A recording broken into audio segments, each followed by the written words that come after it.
Great. क्या आपके ख़ानदान की कोई पार्टीशन की कहानी है जो आप शेयर करना चाहेंगे? जी, मेरी नानी और नाना ये लोग लखनऊ मुरादाबाद से हिजरत करके पाकिस्तान आए थे 1947 में। इसी तरह मेरे दादा और दादी भी नैनीताल शिमला से हिजरत करके कराची सिंध आए थे 1947 में। तो ये लोग बताते हैं कि ये बरसग़ीर की तारीख़ की सबसे बड़ी हिजरत थी, जिसमें लोगों की मुंतकली की गई हुई थी, और इस मुंतकली में लाखों कहानियाँ, तजुर्बात और लम्हात वजूद में आए थे। और उसी में से एक ये स्टोरी थी कि मेरी नानी बहुत छोटी एज थी, उनकी 13 साल थी 1947 में, जब उनको हिजरत करना पड़ी।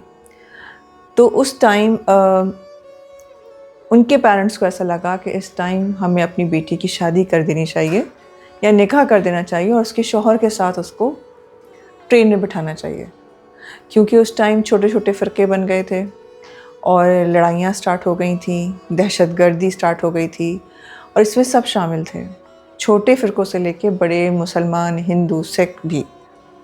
और छोटे छोटे ग्रोह हमले करते थे ट्रेनों पे, और बहुत सी माओं के बेटे बिछड़ गए, आते पाकिस्तान से इंडिया जाते हुए भी और इंडिया से पाकिस्तान आते हुए भी। इन दोनों मुंतकलियों में ये सारे काम हुए। तो इस डर की वजह से वो 13 साल की थी, और मेरे नाना was 31 years old that time. तो कितना ह्यूज 19 ईयर्स का डिफरेंस था उनकी एज में। बट कोई और उनके पास सोल्यूशन नज़र नहीं आ रहा था, तो उन्होंने इसी तरह उनकी शादी की, और नानी अपने 7 भाइयों समेत और अपने हस्बैंड उन सबके समेत ट्रेन पे बैठी थी। और जब वो पाकिस्तान में उतरी हैं तो उनके पास सिर्फ 3 भाई मौजूद थे। उनके 4 भाइयों को शहीद कर दिया गया था रास्ते में, और उनके पेरेंट्स भी इसी दौरान, हिजरत के दौरान, उनके वालिद साहब की भी डेथ हुई थी। सिर्फ उनकी अम्मी और 2 भाई, मेरी नानी और उनके हस्बैंड साथ खैरियत के साथ कराची उतरे थे।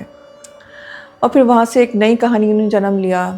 वो सब कुछ, अपनी यादगारें, अपने बड़ों की और बुज़ुर्गों की कब्रें, उनकी निशानियाँ सब छोड़ कर आए थे।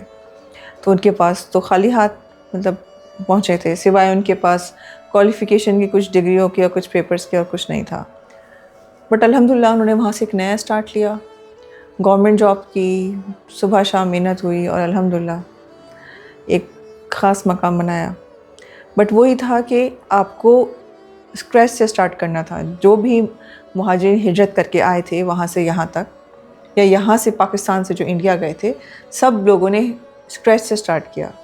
सिर्फ उनके पास स्किल्स थी, और बहुत कम पैसा था उस टाइम। पैसा मेरे ख्याल से ना होने के बराबर था। तो वो But कराची still, क्यों पहुंचे? लाहौर क्यों नहीं? एक्चुअली इस्लामाबाद क्यों नहीं? कुछ ट्रेन जो थी वो कराची आ रही थी, सिंध आ रही थी, और कुछ ट्रेन पंजाब जा रही थी। तो ये उस ट्रेन पे चढ़े। ख़ासतौर पे मैं अपने दादा की बात बताती हूँ। मेरे दादा को उस ट्रेन पे जगह मिली जो सिंध आ रही थी, और उनके ही भाई को, उनके मतलब वो तो खैर अकलौते थे, उनके कज़न को, जो ये लोग साथ निकले थे, उनको उस ट्रेन में जगह मिली जो पंजाब जा रही थी।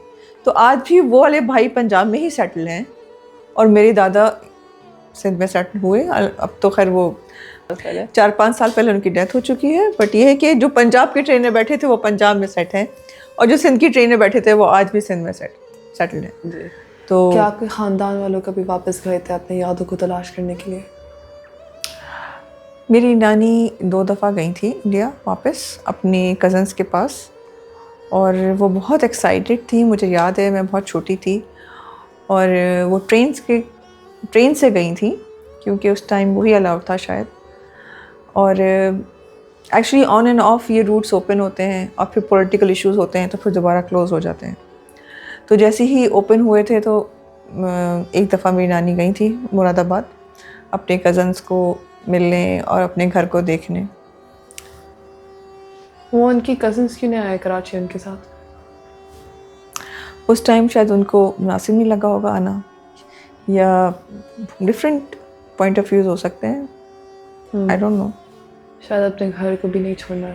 अपना घर छोड़ना, अपनी ज़मीन छोड़ना, अपने प्यारों की कब्रें छोड़ना, ये बहुत बहुत बड़ी बात होती है, आसान चीज़ नहीं है। जी, थैंक यू।